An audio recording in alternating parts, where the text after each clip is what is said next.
হ্যাঁ, আমি রাগী মেয়ে। আমার প্রচন্ড রাগ হয়।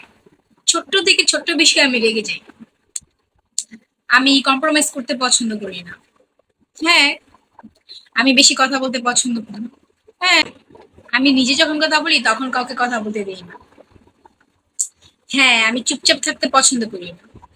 হ্যাঁ, আমি জোরে জোরে হাসি। হ্যাঁ, আমি বেশি কথা বলি।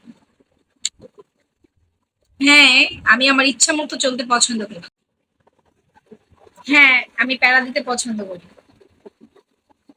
হ্যাঁ, আমি নিজের অধিকারটা নিজে বুঝে নিতে খুব ভালোভাবে পারি। হ্যাঁ, আমি কম্প্রোমাইজ করতে পছন্দ করি না। এটাই আমি। আর এরকমই আমি। I don't wanna change myself. Not anymore. আমারও কিছু পার্সোনাল বাউন্ডারিজ আছে। আমিও জীবনে কিছু চাই। সেটা যে রেসপেক্ট করবে না তাকে আমি আমার লাইফে রাখবো না। আমি আমার লাইফে আমার যেটা ইচ্ছা সেটাই করবো। আমি কোনো কম্প্রোমাইজ করবো না। অ্যান্ড এটাই অনেক হয়েছে। আর করবো না।